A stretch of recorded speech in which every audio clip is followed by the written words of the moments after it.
parler de tous les supports de culture que j'utilise, notamment les substrats. Et aussi, en fin de vidéo, je vais te parler de quelques tests que je suis en train d'effectuer sur d'autres styles de substrats. Donc le substrat que j'utilise le plus couramment, c'est le plus fréquemment, pardon. Le substrat que j'utilise le plus fréquemment, c'est de Jungle Eden. D'ailleurs, les deux substrats que j'utilise viennent du compte de Jungle Eden. L'ail organique, je l'ai amélioré, je ne veux pas dire amélioré, je veux dire adapté à mon environnement parce que je suis exposée plein ouest, mais en hiver, j'ai vraiment, vraiment, vraiment pas de lumière.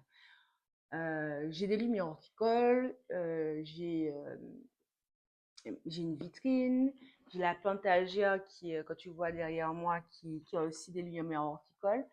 Mais du coup, pour les plantes qui galèrent, pour les plantes qui ont du mal à s'établir, pour les plantes, pour les alocasias un peu relous qui pourrissent toutes les racines à la moindre occasion, j'utilise le substrat, le J-Well Orchid de chez Jungle Eden.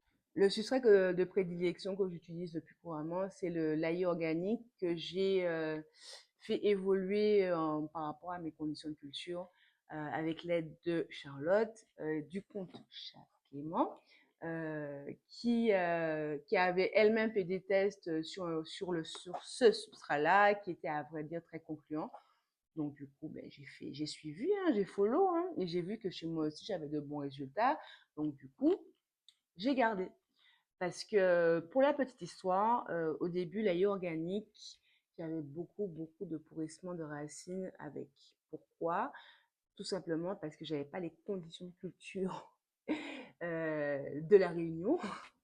J'avais pas les conditions de culture idéales non plus pour l'ail organique. Donc du coup, j'avais beaucoup de pourrissement de racines. C'est pourquoi à l'ail organique, j'ai rajouté environ une part de pouzzolane que j'utilise en deux calibres, en calibre petit et en calibre un peu plus gros. Et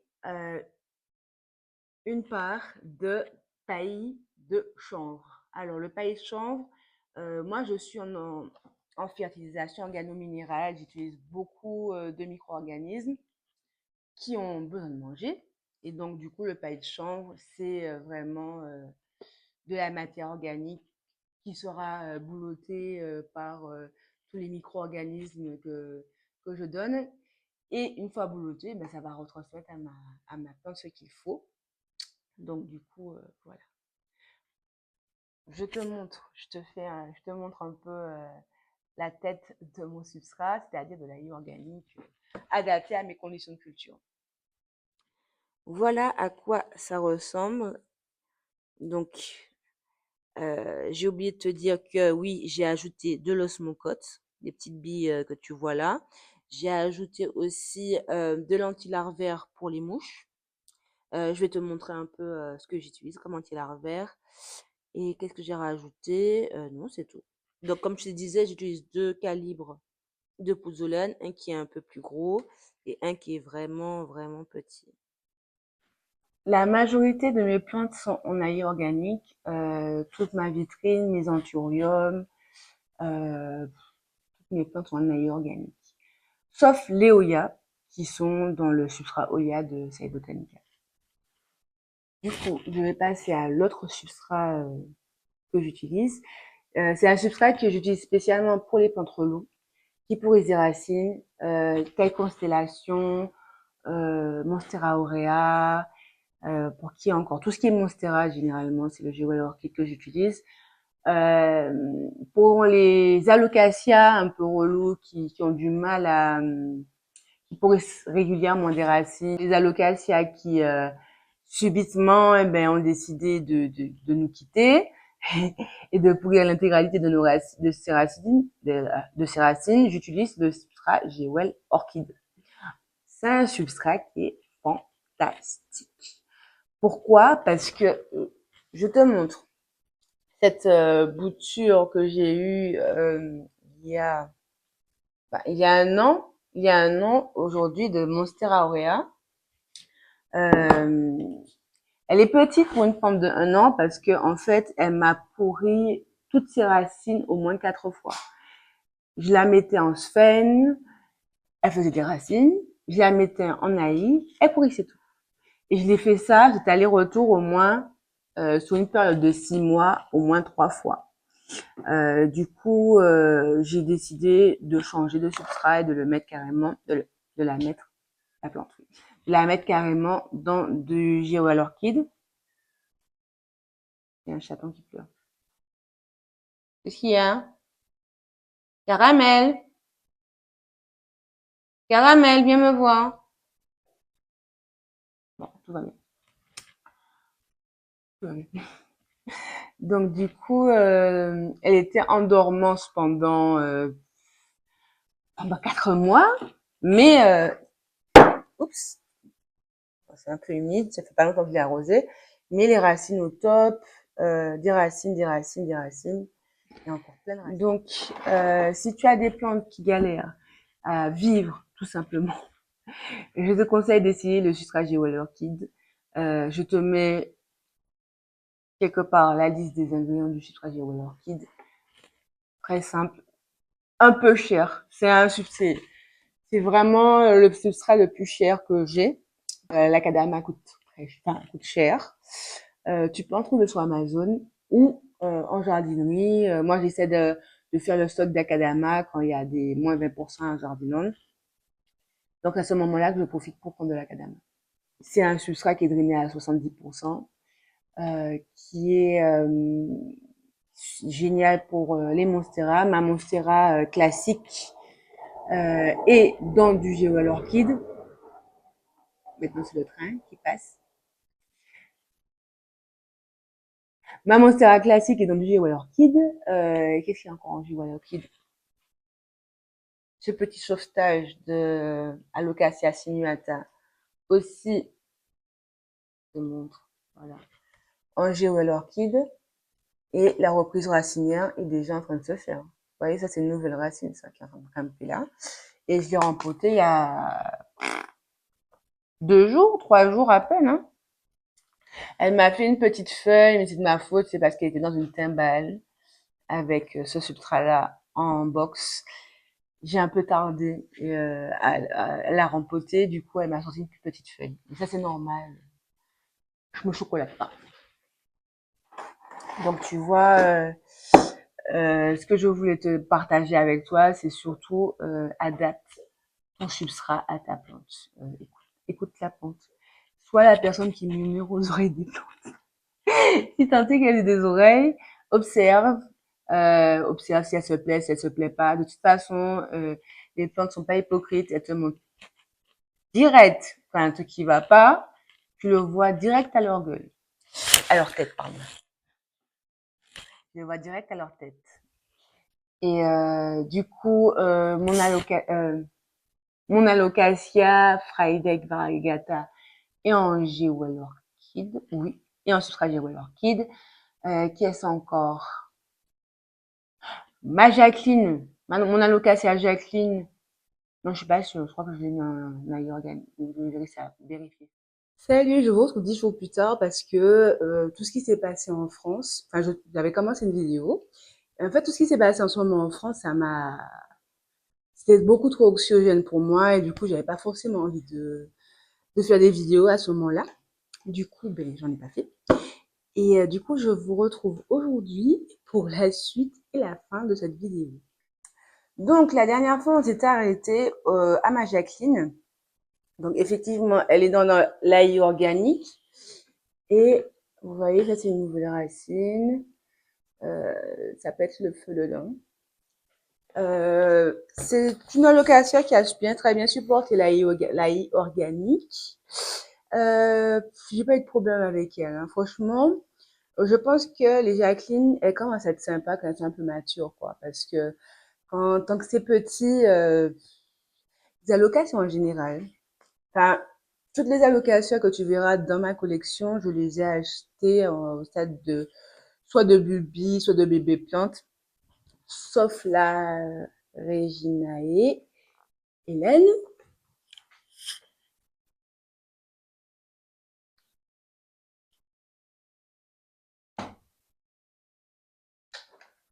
Hop, hop, hop, hop, hop. Ah. La Régina et Hélène, comme je te disais, je l'ai pas eu petite, je l'ai eu quand même assez grande, hein, et une allocation c'est très facile, qui est, je l'ai mise en, euh, comment on appelle ça? J'ai un trou. En Jewel Orchid. Donc vous voyez bien, il y a des racines, le tronc est bien large, donc tout va bien. Et elle est en full lumière naturelle. Ça, c'est la Régina et Hélène. À ne pas, à ne, casse-toi, ouais, La Régina et Hélène, à ne pas confondre avec la Platinum. Euh, c'est, c'est pas le thème de la vidéo. On n'est pas là pour parler des alocasias.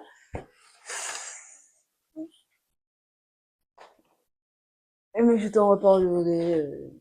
On fera une vidéo alocasia. Aujourd'hui, on est là pour parler des substrats.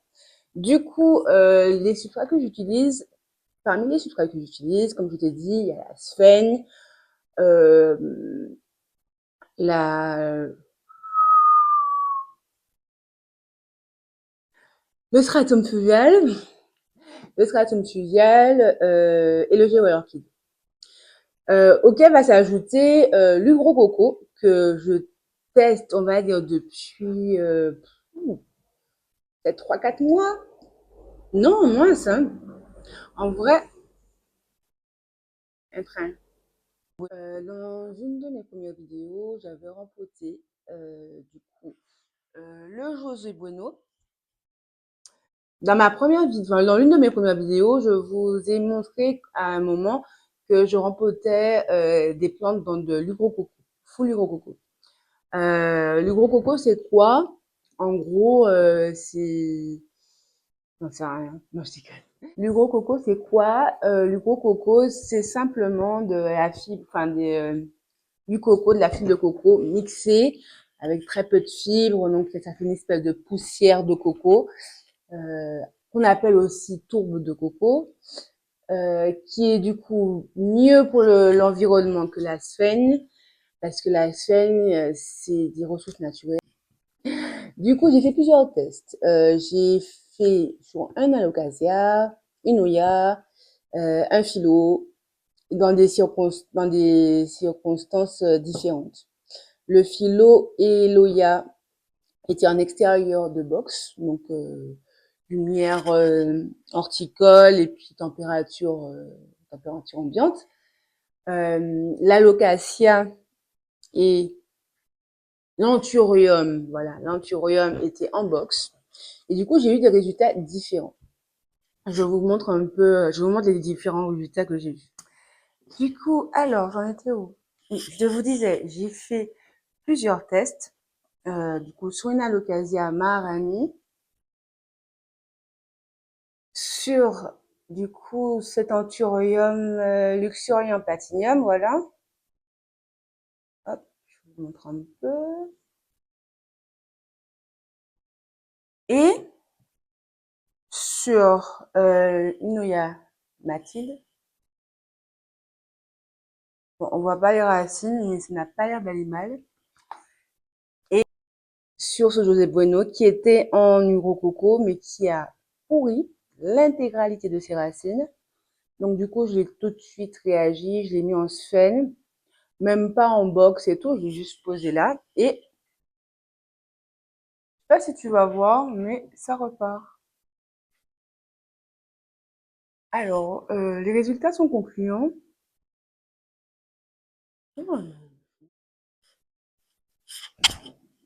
Du coup, ce qu'il faut savoir aussi sur le coco, c'est qu'il est enrichi en... non, c'est pas de l'azospirillum, c'est du trichoderma. Le trichoderma qui sert de protecteur racinaire, qui empêche la pourriture racinaire et plein d'autres... Euh, et empêche la pourriture racinaire, Scleroderma.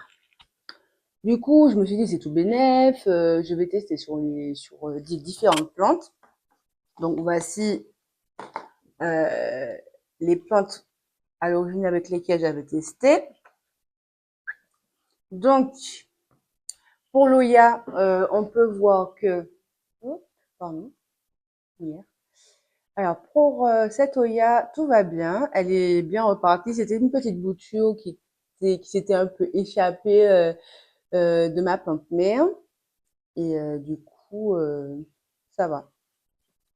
Pour le José Bueno, alors lui, comme euh, euh, euh, comme c'est Yamatide, ils n'ont pas bénéficié de la box parce que du coup, je voulais voir, bon, euh, c'était quoi les vrais résultats, box, en box, la sphène, je peux l'utiliser en box et pas en box aussi. Donc, du coup, je voulais voir un peu les résultats. Et malheureusement, pour le José Bueno, ce bébé José Bueno, toutes les racines ont pourri. C'est une catastrophe.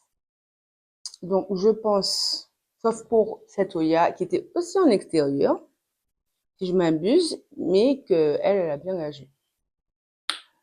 Du coup, cet anthurium, il pète le feu. D'ailleurs, je vais le rempoter. Je sais pas si tu t'en rappelles quand je l'ai eu. Hop, quand je l'ai rempoté pour la première fois, j'étais trop contente de l'avoir. Il a un peu poussé quand même, hein.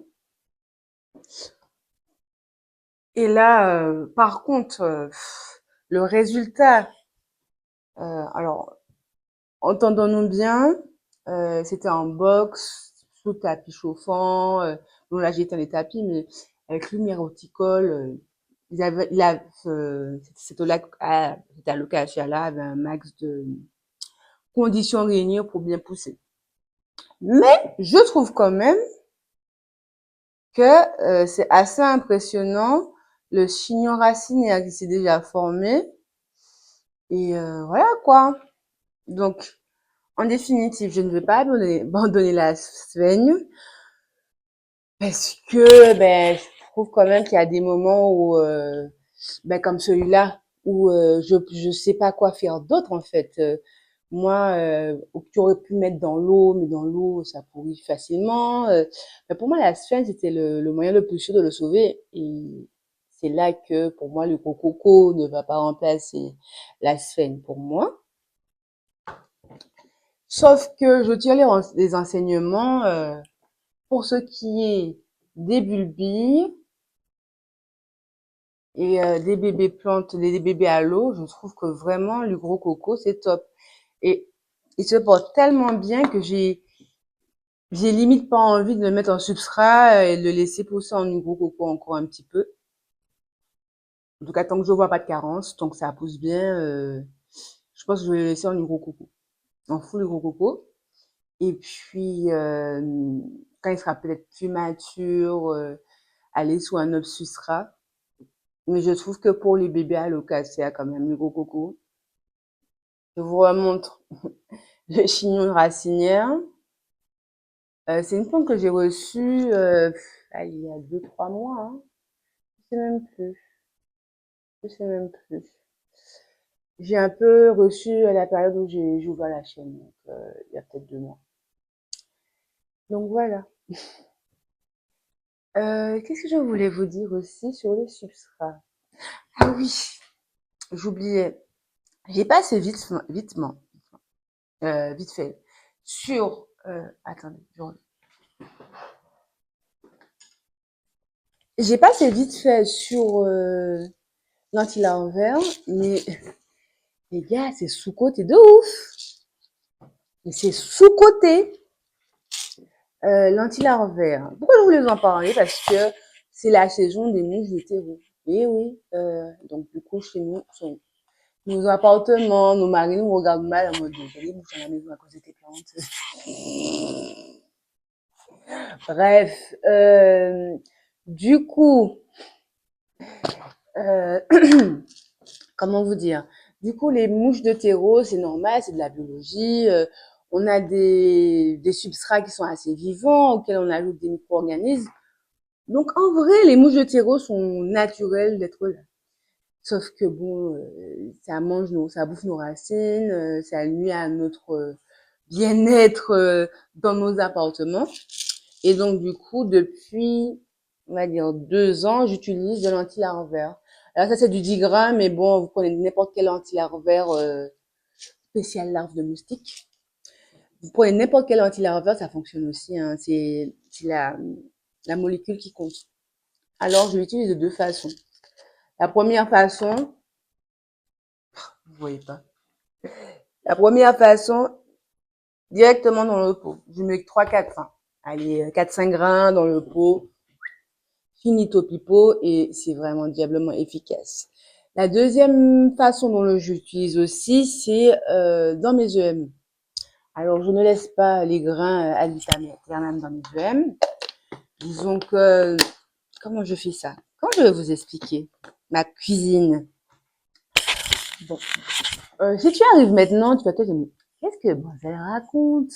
Des EM, des noms bizarres. Bref, je fais un petit résumé. Les micro-organismes sont, entre guillemets, des copains de nos plantes.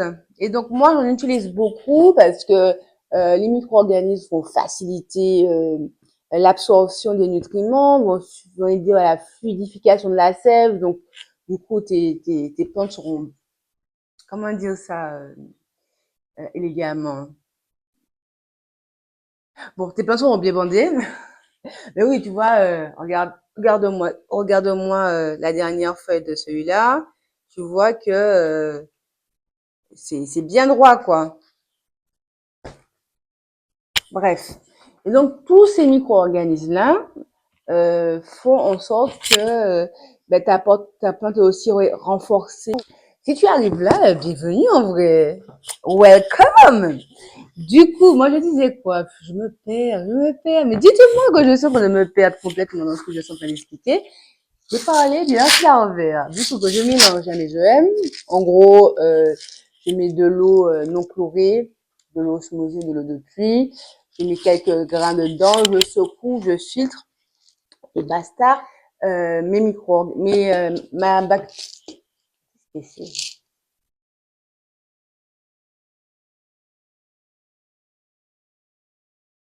bon, le bacillus qui est présent dans les petits grains que tu vois, totalement non nocif pour tes plantes, seulement pour les larves. C'est génial. Cette partie de la vidéo est complètement déclic. Je ne sais même pas comment je vais faire pour monter ça, mais je vais y arriver. Du coup, voilà, si tu as des problèmes de mouches de terreau, ne jette pas tout ton terreau parce qu'il y a des mouches de terreau dedans. Tu mets ça, paf, paf, paf, c'est bon. Paf, pif, pouf, c'est bon. Je crois que j'ai fait le tour. Donc, en résumé, pour toutes les plantes, l'ail organique. Pour les relous, le géol orchide. Relou, cactés, succulents, je pense que 70% c'est exactement ce qu'il leur faut. Ben, ce sera tout, hein. Écoute, j'espère que cette vidéo t'a plu. Si ça t'a plu,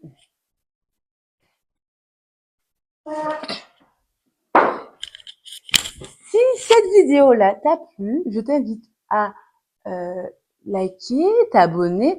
Et tu veux pas arriver jusque-là dans la vidéo, puis tu t'es pas abonné, ouais. Fais un effort. Allez, abonne-toi. Et puis, peux mettre un petit like.